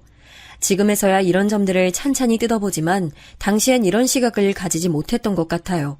그래서 딸들에게 막연히 미안한 마음이 들면서도 한편으로는 딸들이 엄마 이해해줘야지 안 그러면 누가 이해해주나 라는 식으로 딸들에게 푸념도 많이 했고 화풀이도 종종 했던 것 같네요. 이런 딸들이 고맙게도 다 잘 자라줬어요. 각자 결혼도 잘했고요. 큰딸은 저희 맞사위가 경기도 사람이긴 한데 그 사촌들이 대구에 몇 명 살고 있었어요. 그래서인지 그쪽에 직장을 잡아서 일을 한 적도 있었는데 나중에 창업을 거기서 했습니다. 식당을 연 것이었죠. 저는 지방 일의 문외한이라 잘 몰랐는데 대구 지역이 그렇게나 맛있는 곳이 많고 먹는 쪽으로는 기발하다고 하더군요. 그런 걸 잘 노렸나 봐요. 사위가 절치부심하여서 특수부위 고깃집을 차렸는데요. 처음엔 듣고서 걱정부터 앞섰죠. 일반 갈비집, 삼겹살집이 아니라 특수부위만을 판매한다고? 좋아하는 사람들이야 있겠지만 그게 널리 인기가 있을진 모르겠네. 꼭 그렇게 특이한 걸 해야 한다는 건지. 엄마, 너무 걱정 마세요. 오히려 일반적으로 널린 가게들보다 경쟁력이 있을지도 모르니까 잘 될지 어떨지는 우선 최선을 다해 장사부터 해보고 걱정해도 늦지 않아요. 큰딸이 비록 남편하고 워낙 대면대면했고 아들하고는 사이가 좋지 않았으나 저 하나만은 어떻게든 챙기고 신경 쓰고자 하는 노력을 많이 보였어요. 제가 그걸 다 느껴왔기에 늘 고마웠습니다. 특수부위 고깃집은 다행히도 잘 됐어요. 아예 생계를 그걸로 잡고 큰딸도 같이 뛰어들었고요. 그러다가 사돈댁이 어쩌다 보니 대구 옆 바로 경산이라는 동네로 내려가시게 됐고 자연스레 큰딸은 자기 시댁 식구들과 어우러져 살게 됐습니다. 괜히 저는 소외되는 기분을 느꼈지만 절대 티는 안 내고요. 공교롭게도 작은 딸은 결혼한 뒤 대구보다 더 먼 지역으로 갔어요. 바로 제주도였습니다. 작은 사위가 제주도 사람이에요. 시집간 그곳에서 작은 딸은 손재주가 좋아서 이것저것 만들어 파는 일을 했어요. 그런 걸 소품 가게라고 한다 하네요. 일주일에 한 번씩 작은 딸은 저에게 전화를 해왔는데요. 늘 저에게만 안부를 묻기에 제가 아버지 근황은 안 궁금하냐고 물으면 작은 딸은 한숨을 쉬었죠. 엄마, 난 아직도 모르겠어요. 이혼이 어려우면 별거라는 선택지도 있는데 그렇게 미련할 만큼 견디며 엄마가 살아오셨어야 했는지. 우리끼리 집에서 도란도란 잘 있다가도 아버지 귀가하시면 분위기가 차가워졌던 나날들이 아직도 나는 너무 선명한걸요? 그렇다 해도 곧 죽어도 너희들 아버지고 내 남편인걸 그걸 어찌하겠니? 바로 이런 점이 답답하다는 거예요. 아, 됐어요. 괜히 이런 얘기 시작하면 또 쓸모없는 감정 소모만 하게 될 거라는 거 나도 이제 아니까. 엄마나 아버지 실컷 잘 챙기면서 지내세요. 퉁명스럽게 말하는 작은 딸의 얘기에 저도 공감을 안 하는 건 결코 아니었어요. 자식들은 각자의 이유로 다 싫어했지만 저에겐 참아 버릴 수 없었던 대상, 바로 제 남편. 이런 저를 두고 바보 천치, 황혼이혼이라는 것도 모르는 천하의 답답한 사람이라고 욕하실 수도 있겠죠. 잘 배우고 세상 잘 보고 듣고 자란 사람들에게 저는 그저 무지렁이 같을 겁니다. 이젠 저도 그걸 알지만 전에는 아예 부부가 갈라선다는 생각조차 못했던 듯 싶어요. 그냥 결혼하고 애들 낳았으면 이대로 살다 죽어야 하는 게 운명이라고 생각했네요. 자식들 다 각자 인생을 살기 위해 나가버리고 이제 쓸쓸한 집에는 저와 남편 둘뿐인지 오래였습니다. 이번 생은 이렇게 저물어가겠구나 싶었는데 놀라운 소식이 끼어들었습니다. 남편이 암 진단을 받았어요. 그것도 사기라고 했습니다. 사기라고 들으니까 얼른 와닿지 않아서 의사 선생님께 재차 물었더니 그때는 말기라고 표현을 해주시더군요. 암이 온갖 장기로 다 전이된 상태라고 하였어요. 일주일 전까지만 해도 멀쩡하게 집에서 밥 먹고 잠자고 담배 피우고 그랬던 양반인데 이제 곧 떠난다니 이게 대체 무슨 일이니? 네 아버지 어떡하니 태서가? 그게 정말이에요? 아버지가 이제 사실 날이 얼마 안 남으셨다고? 말도 안 돼. 늘 태산처럼 웅장해 보이셨던 아버지셨는데. 저는 울면서 아들에게 먼저 소식을 알렸고 아들은 도무지 믿을 수 없어 했습니다. 남편에게 남겨진 시간은 허무하다 못해 기가 막힐 만큼 짧았어요. 그렇게 고집 강했던 사람이 이제 말 한마디 기운내서 온전히 뱉지 못하고 힘없이 누워있는 모습에 가슴이 짠하더군요. 별 볼 일 없었던 그의 인생 자체에 대한 동정심이 일었습니다. 그래도 우리가 부부로서 함께 만든 결실, 자식들이 이 순간 함께여서 다행이란 생각을 했죠. 손주들도 간간히 얼굴을 비췄지만 남편 떠날 때는 자식들만 있었어요. 삼남매가 자기 아버지에게 마지막 인사를 건넸습니다. 잘 가세요. 평안히 가세요. 이승의 모든 거 다 내려놓고 가세요. 그런 얘기를 했던 딸들이 했던 것 같아요. 그런데 생각지도 못하게 아들이 펑펑 울었어요. 아버지, 제가 한때는 아버지를 죽도록 원망도 했었고 증오심을 키우며 제 자신을 갉아먹기도 했지만 이제는 그런 거 다 버렸습니다. 그리고 이제는 옛날의 아버지를 조금 이해할 수 있을 것 같아요. 사실 제 인생에서 아버지만큼 영향력을 끼친 존재는 없었어요. 아버지는 제 버팀목이셨던 것을요. 아들의 모습에 저도 눈물샘이 크게 터져서 한참 울어댔네요. 남편은 그날 조용히 눈을 감았어요. 떠나는 모습이 고통 없어 보였네요. 정신없이 남편을 떠나보낸 이후 저는 아들에게 의지하며 살기로 했습니다. 엄마, 아버지도 이제 안 계셔서 집에 혼자 계시기 너무 적적하실 텐데 저희 집 오셔서 지내시는 게 어때요? 여태까지는 아버지 눈치 보여서 이런 말씀 못 드렸는데 이제야 해보네요. 아이고, 우리 효자 아들. 말이나마 그렇게 해주니 고맙네. 너희 사는 집이 가깝기도 해서 나도 그러고 싶은 마음이야 굴뚝 같지만 어디 내 맘대로 한다고 해서 그게 되겠니? 엄마 마음대로 하시면 되지 뭐가 문제예요. 혹시 며느리 눈치 보이셔서 그러신 거면 걱정하실 거 없어요. 부부끼리 상의 다 끝내고 드리는 말씀이니까요. 그게 정말이야? 너희는 애들도 기숙사 딸린 학교 다니니까 평일엔 집도 헐렁할 것 같긴 한데 그간엔 통 왕래를 안 하고 지냈으니까 갑자기 가서 지내려 보니 어색하긴 하네. 에이, 어떻게 아들 사는 집에 오실 생각을 하면서 어색하다고 여기실 수가 있어요. 엄마, 나 슬슬 섭섭해지려고 해요. 장남이 엄마를 챙겨야지 누가 챙기겠어요. 안 그래요? 일단은 와서 지내보시고 계속 머무르실지 말지는 천천히 결정하세요. 그럼 되잖아요. 아들의 말 맞다나 며느리 눈치가 보이긴 했어요. 제 아들은 당연하게도 결혼을 해서 가정을 꾸린 상태였고요. 본래 저희 부부와 그렇게 멀리 살지 않았음에도 왕래가 현저히 적었던 것은 아들이 자기 아버지와 워낙 사이가 매끄럽지 못했기에 그랬어요. 또 하나 제 며느리가 살갑거나 가정적인 느낌의 인물이 아니었다는 이유도 한몫을 했습니다. 요컨대 아들에게 먼저 시댁 챙기고 싶다고 말을 할 사람은 결코 아니었다는 거죠. 하도 자기 아버지에게 눌려서 자라왔던 아들이었기에 똑부러지게 이빨린 말을 하는 여자보다는 이렇게 좀 자기 위신이나 세워주고 뜻이 잘 통하는 여자와 결혼하고 싶었을 거예요. 아들네로 가서 사는 게 마음이 편하지만은 않았으나 남편을 갑작스레 떠나보내고 기분이 울적했던 건 사실이었기에 저는 짐을 꾸렸습니다. 딸들은 각자 대구, 제주도라는 먼 지역에서 살고 있었으니 제가 왠지 갈 엄두가 안 닿는데 아들 집이라면 근거리였으니 여차하면 택시 타고 집으로 돌아와도 된다는 계산이 있었어요.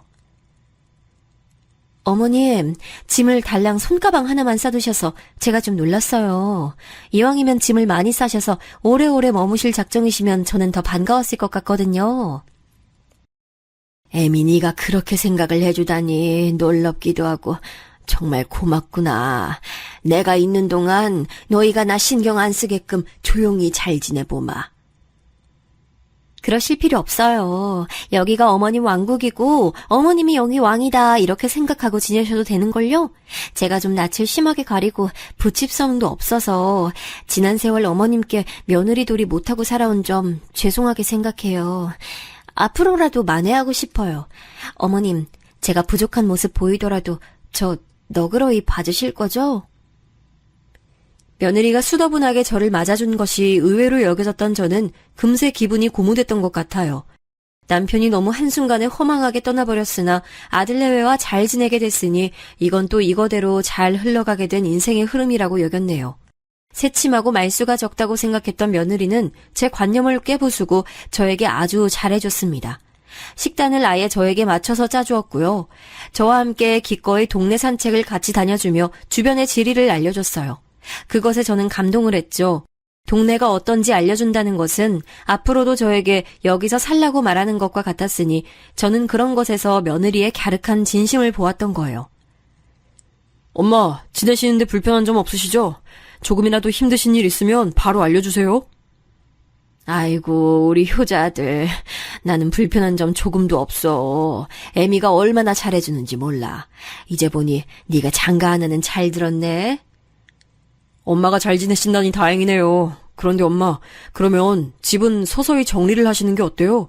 어차피 우리랑 같이 계속 사실 건데 그 집은 이참에 빠르게 정리를 하시는 게 낫죠.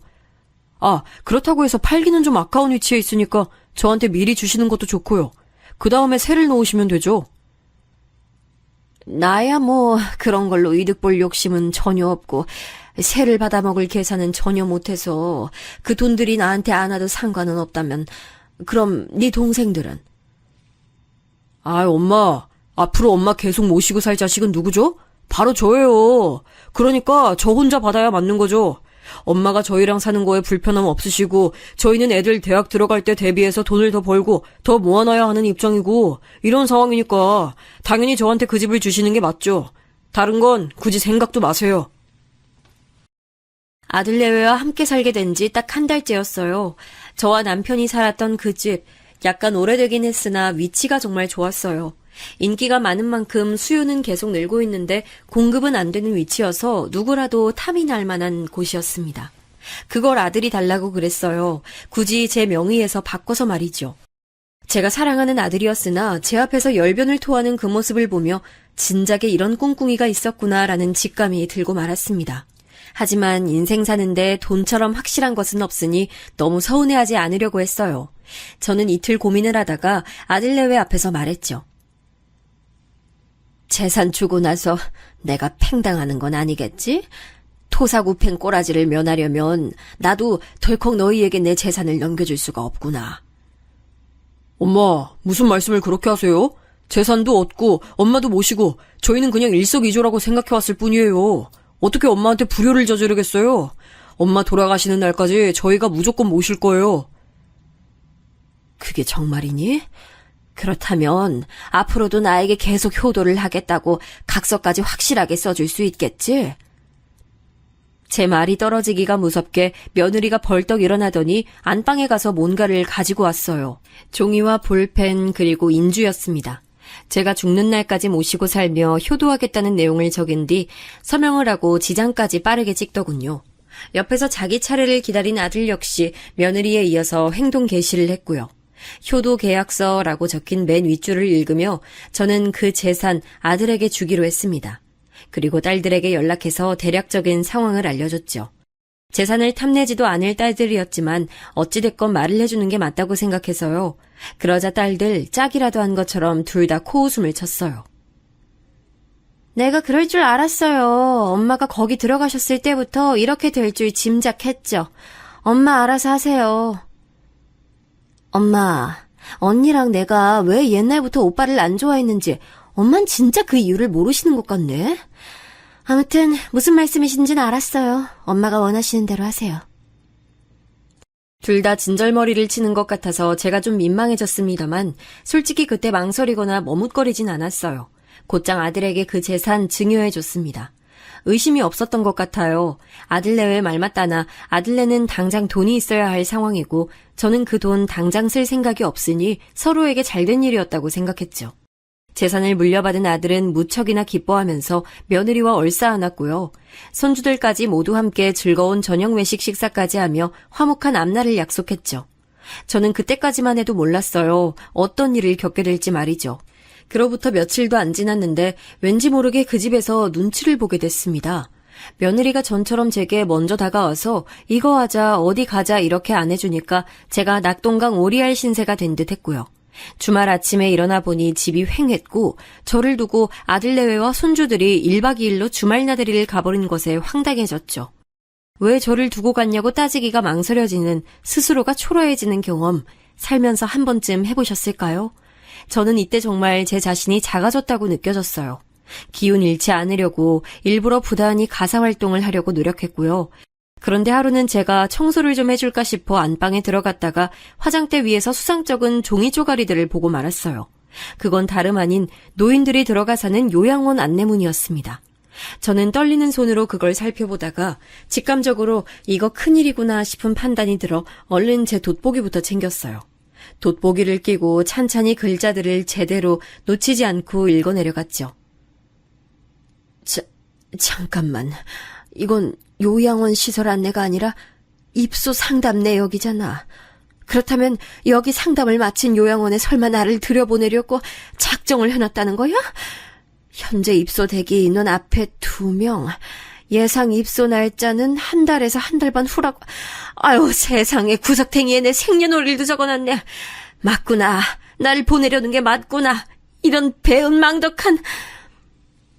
꼼꼼하게 내용들을 뜯어본 제가 경악을 할 수밖에 없었습니다. 각종 요양원을 알아본 것으로도 모자라 이미 한 곳에서는 상세한 상담을 맞춰놨더라고요. 틀림없는 정황을 포착해낸 저는 일단 내색은 하지 않기로 하고 치열하게 머리를 굴리기 시작했습니다. 이대로 이 집을 벗어나서 딸들에게 가는 방안이 가장 첫 번째로 떠올랐어요. 그게 가장 빠르고 현실적인 방법이었죠. 여차하면 딸들에게 도움을 요청해 놓을 작정을 해놓은 다음 제가 며느리에게 슬쩍 운을 띄워봤습니다. 저번에 텔레비전에서 보니까 어떤 60대 중반밖에 나이를 안 먹은 사람이 세상에 글쎄 벌써 요양시설에 들어가 있다고 하더만 그 나이에 치매가 심하게 왔다지 뭐야.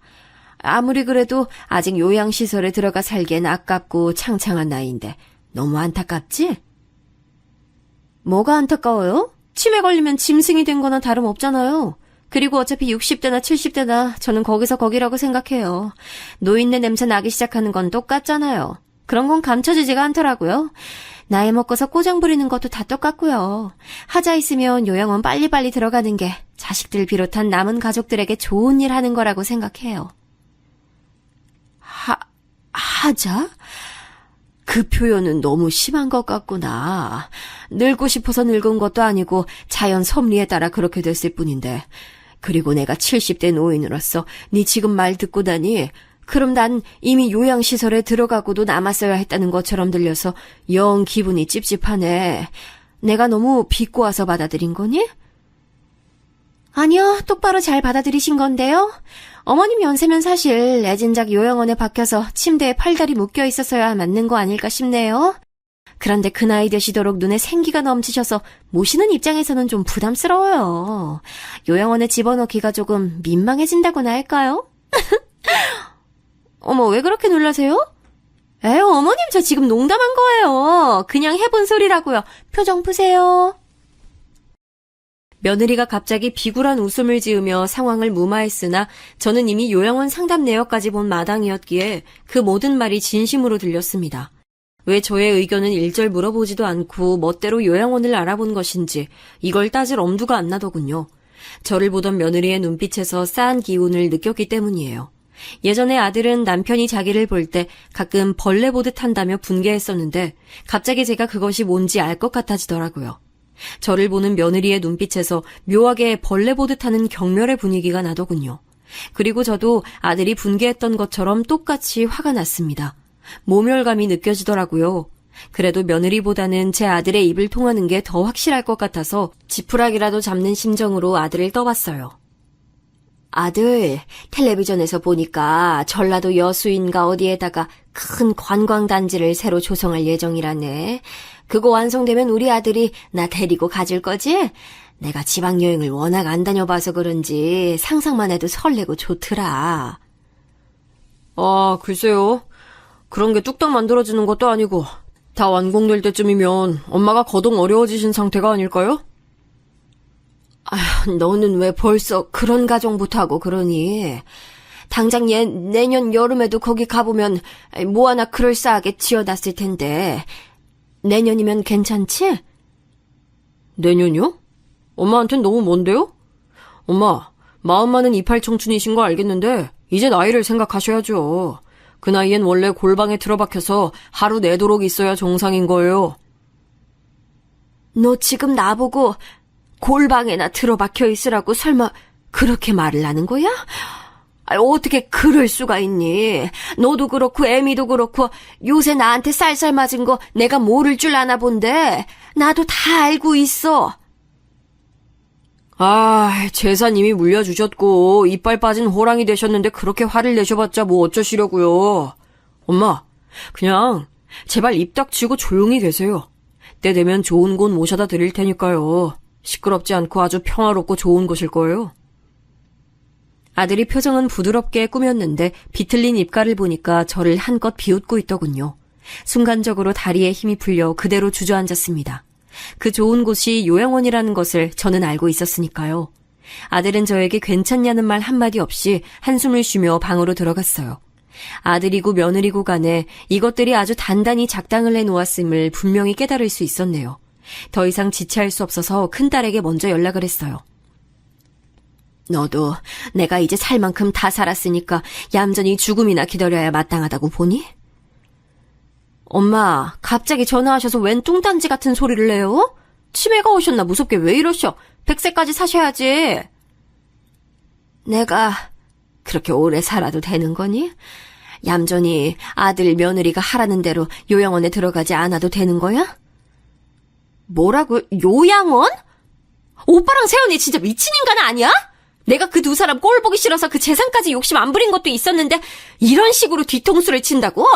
이건 말도 안 되지.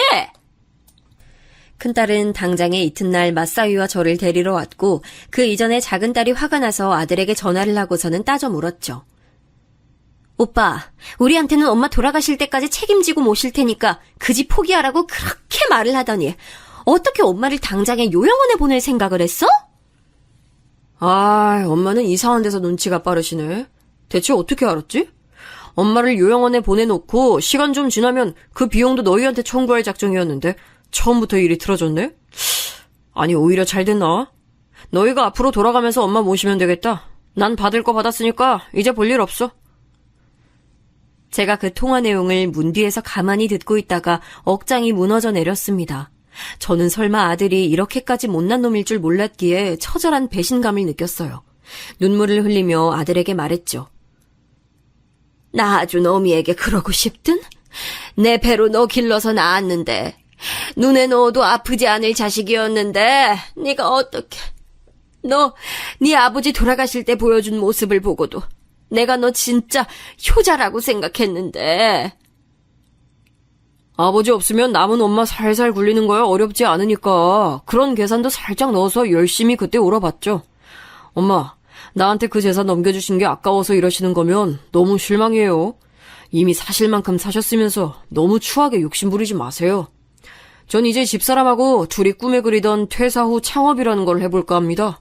바빠질 거라서 엄마 돌봐드리기 힘들어서 요양원에 넣으려고 했던 것뿐이니까 너무 그렇게 화만 내지 마시고요.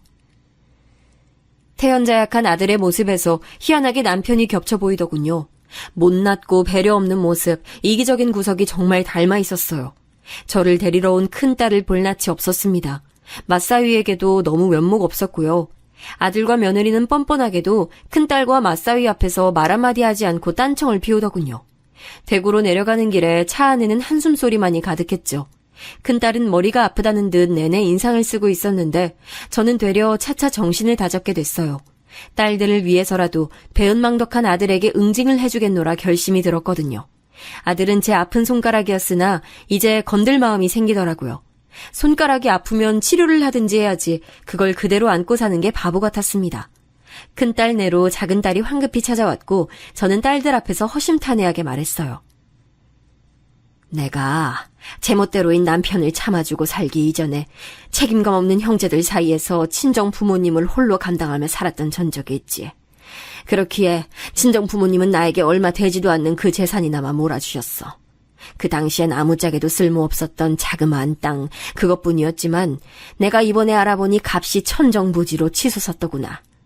또 가계부는 아예 쓸 줄 몰랐던 남편 대신 돈 관리를 평생 해온 나는 다른 재산도 만들어놨었지. 지금 보니 그것들이 모두 이 순간을 위해서였던 것 같네. 그 재산들은 모두 너희에게 나눠주마. 그리고 못난 아들 녀석에게는 정신교육이 필요한 것 같네. 제가 꽁꽁 숨겨왔던 재산 이야기를 꺼내자 딸들이 난리가 났지요. 아들에게도 끝내 밝히지 않고 살아왔던 것이니 당연히 딸들도 몰랐습니다. 저는 제가 다 죽을 때가 되면 자연스레 자식들에게 나눠줄 생각이었으나 이제는 상황이 바뀌어 있었어요. 자식만 뒤통수 칠 줄 아는 게 아니라 부모도 뒤통수 칠 줄 안다는 것을 보여줄 때였습니다. 아들은 과감하게 퇴사를 했고 며느리도 오래 이어왔던 아르바이트를 그만둔 뒤 요즘 젊은이들이 찾는다는 분위기의 작은 식당을 차렸습니다. 그리고 그때부터 악몽의 시작이었어요. 잘 되는 식당을 꾸려온 큰딸 내외는 이런저런 것들에 도 같은 상태였는데요.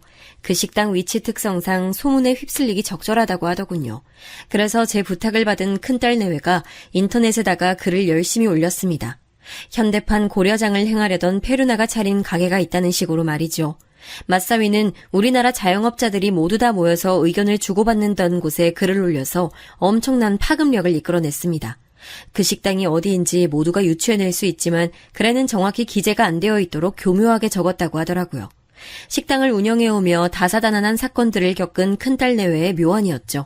아들 내외가 꿈에 그리던 창업이 악몽으로 물들어가는 경험을 하고 있는 와중에 저는 세입자가 살고 있는 집에 찾아갔습니다. 아들에게 재산으로 넘겨주고만 그 집에는 월세로 들어온 세입자가 살고 있었어요. 제 사정을 들은 세입자 가족이 놀라며 분개했고 제 부탁을 흔쾌히 들어주기로 했습니다. 협조해 주셔서 정말 감사합니다. 여러분께도 득이 될 일이니까 이건 걱정 마시고요. 아무쪼록 부탁드릴게요. 예, 당연하지요.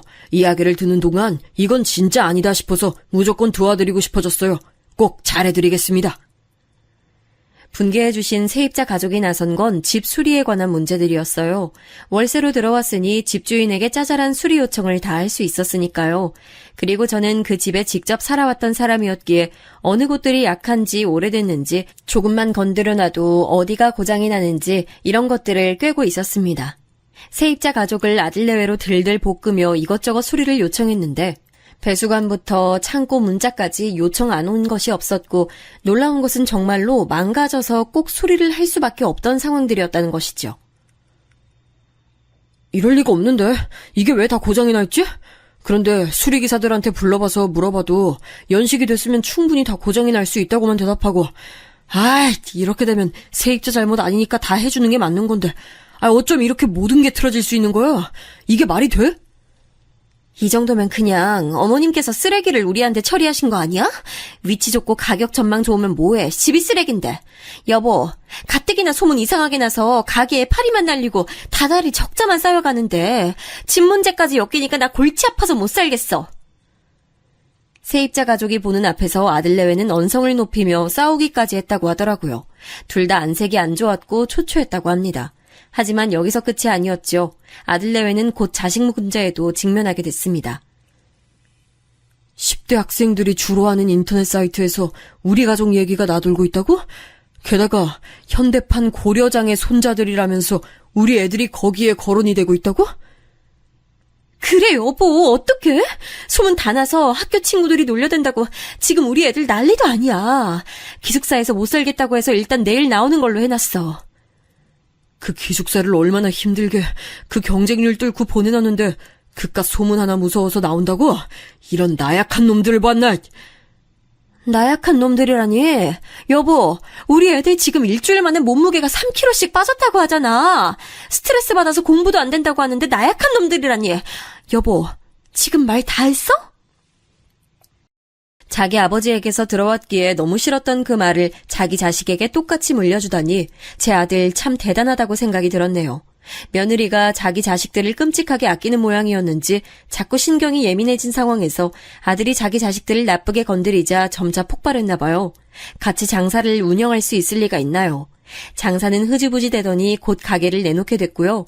부부싸움으로 감정의 골이 깊어져서 이혼을 준비하고 있다는 얘기가 들려왔습니다. 아들은 분노에 차서 딸들에게 거품 물고 따졌어요. 야, 다 너희들 짓이었지? 내가 엄마한테 좀 섭섭하게 굴었다고 해서 너희들이 나한테 이래도 되는 거냐? 하나뿐인 오빠한테 너희들이 이래도 되는 거냐고? 오빠가 그런 상식을 따지는 사람일 줄은 몰랐네. 상식을 몰라서 그렇게 군 게 아니었나 봐. 하지만 큰딸은 피식 웃으면서 아들을 한 번에 쳐냈죠. 자존심이 몹시 상한 아들은 앞으로 잘 먹고 잘 살 거라며 큰소리쳤지만 양육권을 며느리가 가져가게 되면서 살던 집도 이혼 과정에서 아들은 빼앗겼고요. 있던 재산 그 현금들은 장사 말아먹고 세입자에게 수리비로 물어주느라 한 푼도 남아있지 않은 상태였습니다. 며느리 또한 이혼 때문에 자기 친정 식구들하고 엄청 싸워서 사이 다 갈라진 것으로 대략 들었습니다. 이제 오갈 데도 없는데 세입자들 계약 기간은 왜 이렇게 많이 남은 거야? 난 우리 애들한테 인정받는 멋진 아빠로 사는 게 낙이었는데 이제 그게 없어졌다니 한순간에 내가 이렇게 몰락할 수 있는 건가? 눈물로 한탄하던 아들이 저를 찾아온 건 당연한 수순이었을지도 모르겠어요. 아들은 제 앞에서 무릎을 꿇으며 눈물을 흘렸습니다. 힘들어요, 엄마. 그리고 힘든 건 너무 외로워요. 가슴이 허하고 지금 상황에 모든 게 외로워요. 엄마, 제가 잘못했습니다. 이렇게 얼굴 보니까 좋구나. 내가 이젠 제주도로 넘어가서 살 작정이라 아무래도 거기가 섬이니까 앞으로 얼굴 보기 힘들 텐데 오늘 봐둬서 좋네. 볼일 끝났으면 얼른 가보고 해 떨어졌어. 엄마, 이게 끝이에요? 나 위로 안 해주세요? 엄마의 효자 아들을 이렇게 보시고도 이걸로 끝내신다고요? 울컥해서 따지던 아들은 이내 입을 다물었어요. 자기도 민망했겠죠. 효자라니 말이에요. 씩씩거리며 가버렸던 아들은 며칠 뒤 자기가 저에게서 받아냈던 재산, 그 집은 위치 때문에 인기가 많긴 하나 그에 비해 매매가가 형편없이 안 오르고 있으며 저에게 다른 재산들이 있었고 그걸 이미 자기 동생들이 나눠 가졌다는 사실을 알고서는 발작을 내댔습니다.